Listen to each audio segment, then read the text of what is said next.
Salut tout le monde, c'est Eric, bienvenue sur ma chaîne et aujourd'hui, qu'est-ce qu'on fait? Aujourd'hui, on fait une étanchéité. Vous avez été nombreux à me demander, Eric, comment tu fais ton étanchéité au mur?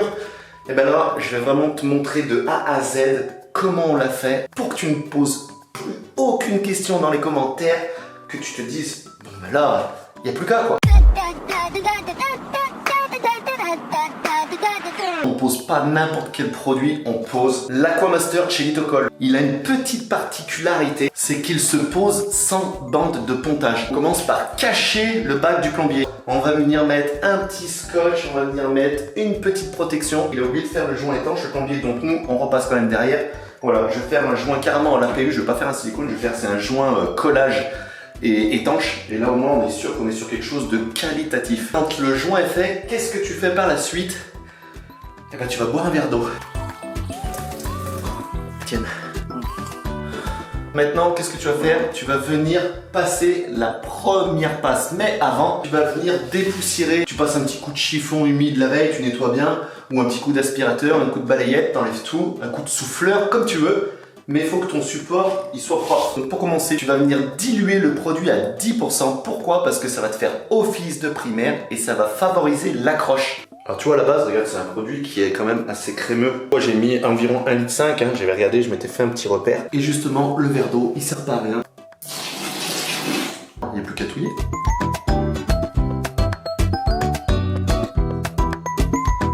Tu vois, tu le mélanges bien, comme je te l'ai montré tout à l'heure. Là, tu vois, il fait un peu la goutte pendante. Tu vois, il est un peu pâteux. Et là, il coule. Tu vois, il est beaucoup plus liquide. Ça goutte.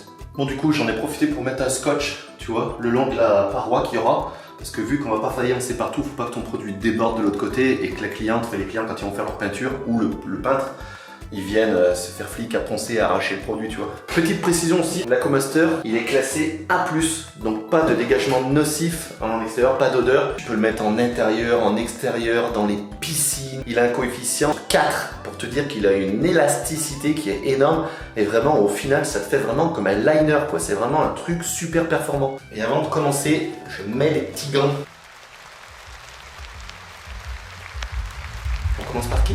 Les étanchéités, là où souvent il y a des soucis, c'est vraiment tout ce qui est angle au niveau du bac et au niveau des angles.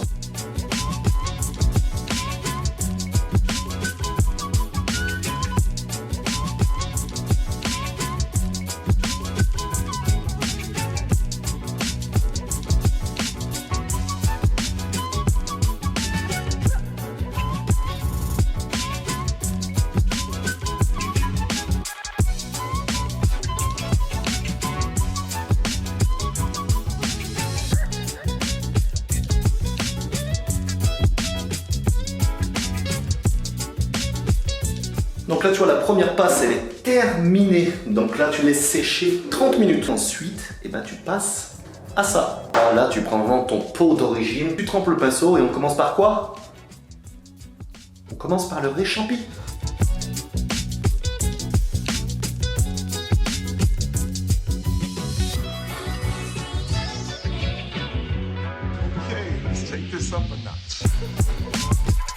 La deuxième passe est terminée. Donc là, tu vois, les réchampis sont faits, tout est bien fait proprement. Tu constates que ça couvre carrément. Donc là, on va laisser sécher 4 heures à 25 degrés, en moyenne à 25 degrés. Là, il fait un peu plus chaud, donc tu verras au bout de 2 heures, comme ça, en intérieur sur du placo, au bout de 2 heures, tu peux faire ta troisième passe. Qu'est-ce que tu fais pendant ce temps? Eh ben, tu prends tes outils, tu les mets dans l'eau, et puis tu vas manger, parce que pour moi il est midi, je vais manger. 2 heures sans passer tranquillou, j'ai même pris le temps de manger. C'est sec de chez sec, c'est impeccable, tu vois, regarde, là c'est nickel, on voit déjà, voilà, ça a vraiment couvert, les angles sont secs. Donc qu'est-ce que je vais faire maintenant? On fait la troisième passe. Toujours, tu recommences toujours par le réchampi.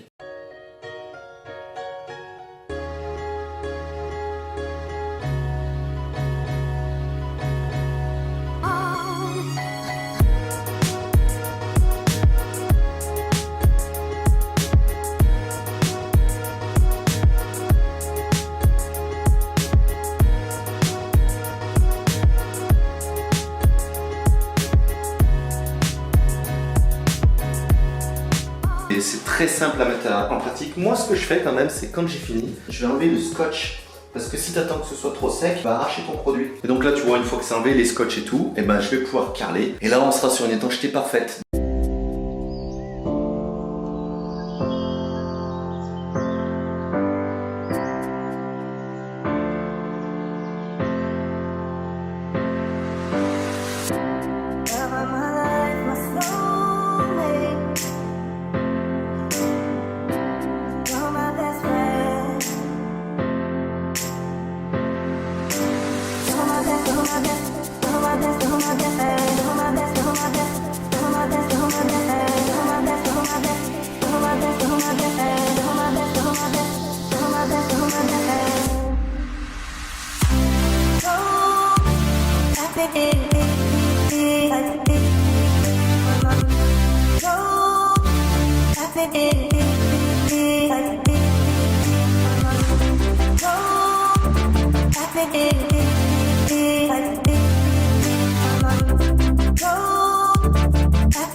Bon et bien voilà, l'étanchéité est terminée, j'en ai même profité pour poser le petit carrelage qui va bien. Donc prochaine étape c'est quoi? C'est les joints, mais pas n'importe quel joint, c'est les joints époxy, les joints de chez Litokol, les Starlight Evo. Et franchement, il y a un moment que vous me demandiez une vidéo sur l'époxy, comment on fait l'époxy, et ben tout ça ce sera dans la prochaine étape. Si la vidéo t'a plu, et ben n'hésite pas à mettre le petit pouce bleu, à la partager. Tu peux même t'abonner à la page et activer la petite cloche pour toujours voir les vidéos, les nouvelles vidéos qui arrivent et tout. Et puis tu peux retrouver tous les liens dans la description, tu vois, regarde, hop là, dans la description. Tu peux me retrouver sur les réseaux sociaux, Instagram et Facebook, Eric le Carreleur. Et ben moi je te dis à la prochaine vidéo. Allez, ciao ciao, bye, salut. Si tu me vois toi, regarde comme je brille. Maquilleuse.